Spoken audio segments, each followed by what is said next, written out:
Good afternoon. Monday, February 27th, I believe it is today. Yes, I think. I wanted to share something with you guys. It's actually a couple of things that I've witnessed over the last 3 days. As a matter of fact, something just happened just 5 minutes ago as I was getting ready to record this video.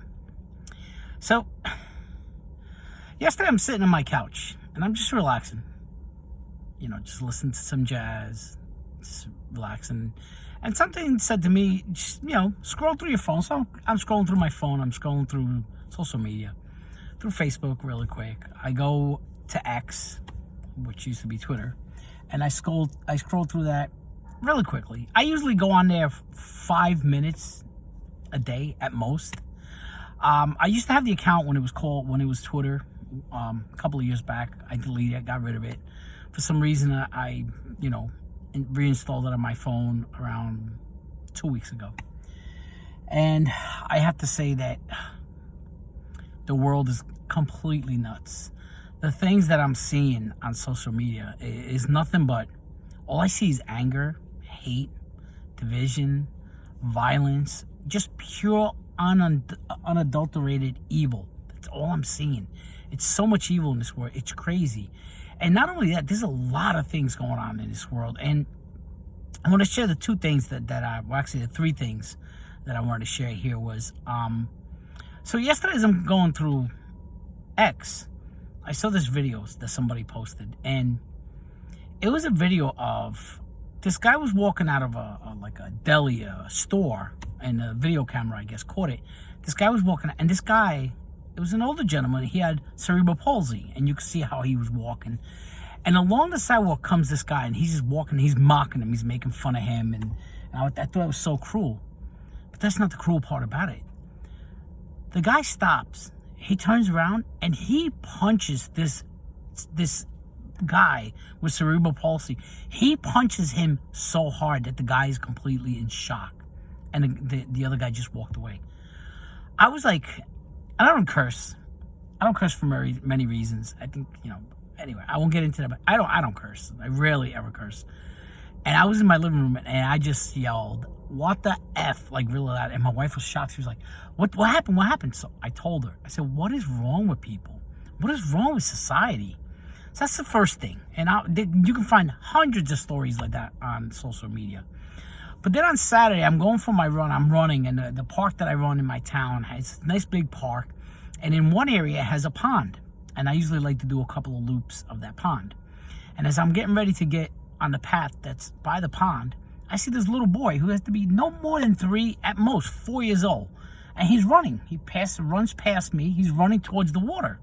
And I look and I see his mom's got to be 20, 30 yards behind him. She's on her cell phone. So I yell at the kid. And he stops. And the mom says, "Oh, he's fine. He's fine." I'm like, there's no barriers. There's nothing to stop this kid from going into the pond. I was so mad. So I continue running. On my second loop around, now I see that this kid is in the water. He went into the water. He's waist deep in the water. And the mom is standing like just outside and just talking on her phone. And now this pond is not a clean pond. It's a dirty pond. A lot of wastewater goes into it. There's a lot of turtles and ducks, and there's a lot of weeds in there. Nobody knows. You can't even see 6 inches into the water, never mind when it's up to the kid's waist.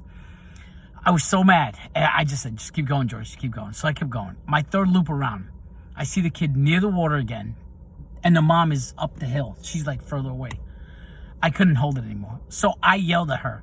I said, get off the freaking phone and go look at your kid. He's going to drown in that pond. And I just kept running. My wife said to me, what did she say to you? I said, I don't know. I had my headphones on. So that's the second thing. The third thing just actually happened right now. I'm kind of sad that I had to handle the situation in the way I did. So I'm coming out of the store. I have a couple of bags of groceries. I'm parked in the parking lot. I put them in my truck. And as I close the door, I hear these 2 young men who were parked across from me calling me. And I go over to them and I say, what's the matter? What do you need? And they're like, do you have cables? We need our trucks. It's not starting. It was a rental that they got. It was a nice truck too. they couldn't start it. They didn't know if it was gas. They don't know what it was. They couldn't get it started. So I said to them, yes, I have cables in my truck. Let me just back up. So as I'm walking through my truck, I'm thinking, and, forgive me for thinking this, but sadly, this is how we have to think today in society. It was two young black guys, and they looked like out of character with that truck and this and that, like the way they were dressed. But I'm like, so what? It's, it was a rental car. With rentals, they give you whatever. So I'm like, you know what? I got to be safe. I see everything that's going on around the world in this country with crime and violence and how people are just hitting people for no reason at all. So now I'm thinking they like my truck. I mean, I really have a nice truck. I said, they like my truck. So what's going on? I said, I'm still going to help these kids. So what did I do? I grabbed one of the knives that I have in my truck and I put it in my pocket as security. When I reversed my truck and I parked next to them, what did I do? I took my phone. I took a picture of their truck with the license plate. They didn't see me do it. I took a picture of that in case something happens. They take my truck, whatever. They can take it. But I felt so bad that I had to do that. And, I wound up helping them out. But I felt so bad that I had to do that. That society has gotten to that point. There was a day where I wouldn't even think twice about helping these guys, and I even think of the things that ran through my mind. There was a day when if I'm driving on a highway, and they used to do it so many times, I would stop and help somebody in need. Now, I would have to think twice. I probably wouldn't even do it because you don't know what's going on. So I'm thinking about these things that are happening. I'm thinking about the Word of God, okay? And I'm thinking about how the Word of God tells us that this world belongs to Satan. Satan is the ruler of this world. Okay, the devil himself is the ruler of this world. And in John 14:30, Jesus himself tells us, "I will not speak much with you, for the ruler of the world is coming, and he has nothing in me." The ruler of this world is Satan. In Ephesians 2, verses 1 and 2, we read, And you he made alive, who were dead in trespasses and sins, in which you once walked according to the course of this world, according to the prince of the power of the air, the spirit who now works in the sons of disobedience. Yes, creation is God's. God created this world. He created everything that's within this world. He even created us, and how beautiful it is. But when sin entered this world, God is going to give people into their desires, into their sins. He's going to give them what they want if they continue to refuse him, to reject him, and not be obedient to his word and how we should live as people. In Romans 1:24, it says, "Therefore God gave them over in the sinful desires of their hearts." Go read the whole chapter 1 in Romans, and you'll see who he's given over to. And I see that a lot of people here, God is given over to the sinful desires of their world. And sadly, innocent people, Christians, people of good faith, people who are loving people, will succumb to many of these evil people. Will be victims of many of these evil people. Because Jesus also tells us that in this world, it rains on the just and the unjust. So, whatever happens in this world, just because we're Christians, doesn't mean that we're, separated from it, that we're immune to it. It can happen to us, guys. It can happen to us.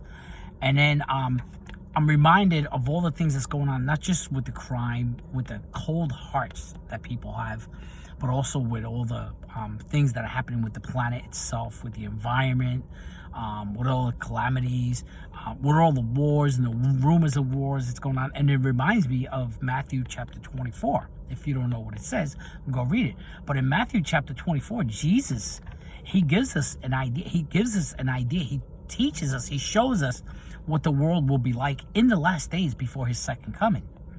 And looking at what's happening in the world, I hate to say, it looks like really, really close to his second coming. Okay? In verse 10 of Matthew chapter 24, Jesus says, "And then many will be offended, will betray one another, and will hate one another." How much hate are you seeing in this world? How much hate? And in verse 12 it says, "And because lawlessness will abound, and the love of many will grow cold." Lawlessness will abound. We see how laws are being broken left and right, especially in my country. I know all over the world, but in the United States of America, the laws have gone out the window. Like, we have all these attorney generals and these politicians that they don't hold anybody accountable for anything, because we can't even hold them accountable for the evil things that they do. So I urge you, if you're watching this video and you don't have a relationship with Jesus Christ, I urge you to seek him now. Seek him now, because like I said, based on everything that we are seeing, not just one thing, because I know there's been wars in the past, and I know there's been violence in the past, and I know there's, been earthquakes in the past, but not to the extent that we have it now. Not everything at once. So if you don't have a relationship with Christ, I urge you to seek him. Because in Isaiah 55:6, it tells us, seek the Lord while he may be found. Call on him while he is near. The day is coming where the Lord's hand of grace will be pulled away. The Lord's hand of forgiveness will be pulled away, and the wrath will come upon a God-rejecting world. And I pray that you're not one of those who rejects God. God bless you.